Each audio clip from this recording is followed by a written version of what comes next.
It's been a few weeks now since my first encounter with DMT, something long awaited and highly anticipated, but which completely transcended any expectations I had of it.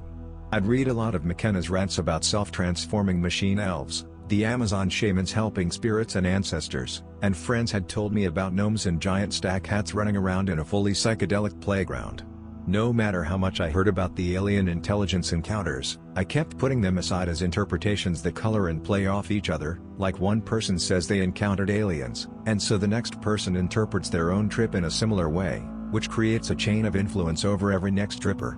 However, I did expect something alien, something that I could recognize as alien, something sci-fi or fantastical, like a psychedelic Star Trek. I couldn't have been further from the fact of the matter. I was at a friend's house organizing some other drug-related circumstances. It came up that he had a bit of DMT left and asked me if I was interested in trying some. Absolutely not, so we got in the car and drove to a place he recommended tripping at, up in the hills in a national park, a 5-minute walk through scrub into a secluded forest area. During the walk we talked about the feeling of the place, noting that there was a distinct pagan ritual site feel about the area, a kind of overarching, all-seeing watchful presence about the environment.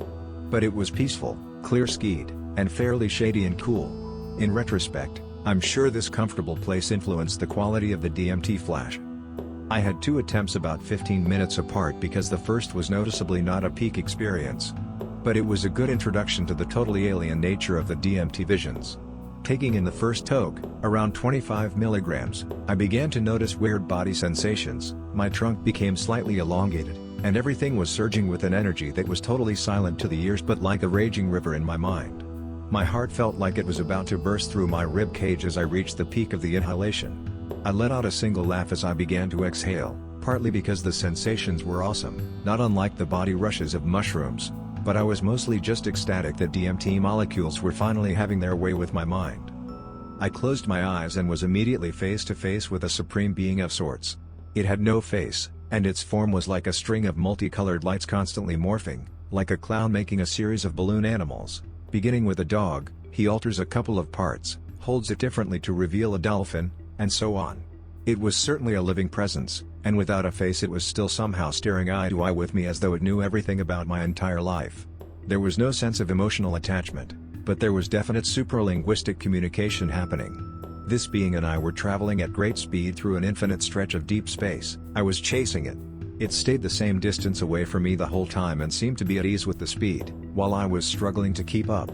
It was as though it wanted me there, but not yet, not in this way. It was telling me to come back when I could keep up with it, when I could catch up and pass straight through it. Maybe this was the membrane that separates the being's world with mine, the chrysanthemum that McKenna described. The being zoomed away and the effects started to fade, leaving me in a blissful kind of luminescent state that surpassed any notion of Zen states or meditative bliss. The real world had become indescribably fresh and crystal clear while I had my eyes closed. 15 minutes later, and the second attempt was around twice the dose of the first, and began just the same. The visual environment became kind of fuzzy and my body seemed to spaghettify just slightly. But within seconds of this there was a distinct difference. I had only heard this described in other people's accounts once, I think, and I had totally forgotten about the possibility of it happening until it actually happened to me. Just after I released the toke, I looked around to see what was happening to my senses as I was coming up, when the entire universe began to buzz. It was like a deep bass feedback loop that you sometimes hear in electronic music, like the humming noise of flying saucers in movies, very electronic and computer-like, but unbelievably real and right there, all around me. I immediately thought that the DMT had unlocked a whole new realm of sound that we don't normally hear, a background kind of sound that would distract our ears from normal functioning, the sound that matter makes. I've perceived the vibrations of matter and subatomic particles on other trips, mushrooms, acid, and once or twice even on the old hooch, but now with DMT it was a totally audible reality. And more than just audible, this sharp bassy hum that was coming out of everything made everything vibrate, including myself and my sitter next to me. It was so intense and pervasive that I had to close my eyes to escape the motion sickness of this vibrating mass of existence. When I did, the buzz began to mutate and break up into all these telephonic/electronic modem-like noises, like a kaleidoscope of sound. The sounds built and built, reaching a peak that culminated in a vortex which sucked everything in existence, the buzzing, the environment around me, and my entire being into a totally foreign dimension, and there I was with total silence. The buzzing was gone, and I was in a room looking at a wall. The wall was like a complex scaffold of constantly morphing angular prisms shimmering with colors that are completely beyond the descriptions of any language, and totally awe-inspiring. I felt an uncontrollable smile grow across my face, reality check, but I kept watching. I immediately noticed that there was something more than just the wall.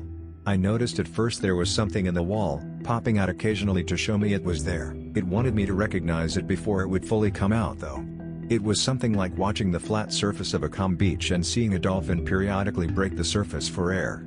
When I recognized that there was definitely something living swimming through this scaffold of unbelievable shapes and colors, it came out.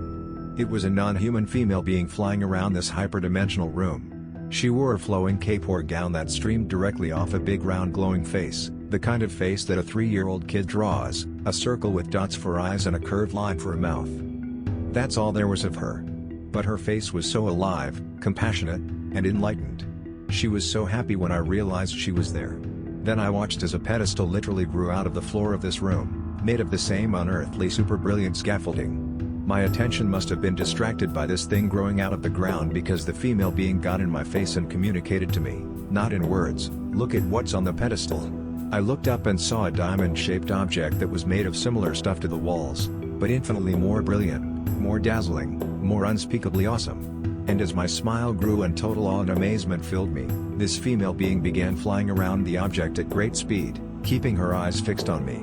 She was doing flips and sharp turns and cheering as though she was celebrating the fact that she had the chance to show me.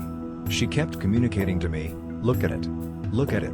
Isn't this awesome?" This continued, and I kept my eyes on that unbelievable object as the scene began to fade. I became aware of my hands folded in my lap, slightly sweaty. My body was on and up and full of energy as my mind began to return to the reality of sitting in a forest setting next to the person who had just initiated me into yet another, but easily the most awesome, dimension of conscious reality. I was left feeling unusually happy for at least a week after that experience.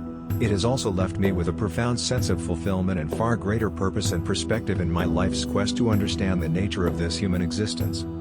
From these experiences, I have to say DMT is quite patently the most accessible of the deep psychedelic states, and in terms of the practical, empirical analysis of one's own shamanic journeys, this is by far the easiest landscape to traverse that I have encountered. Mushrooms require a huge amount of dedication and spiritual preparation, weeks and months for the most rewarding outcomes, massive amounts of attention, and a great deal of energy to keep myself at least partly detached from the emotional roller coasters that the mushroom state can draw me into, particularly because of the extended time of the trips. Same goes for powerful acid trips and other indole hallucinogens.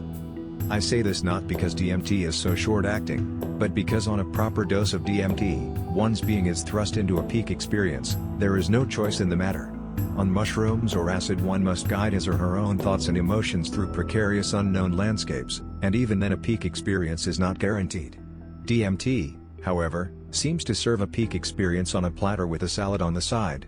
I knew from the moment I started toking, to when I found myself in another dimensional room, I knew this was right. The DMT wanted me there, and took me there. All I had to do was receive it graciously.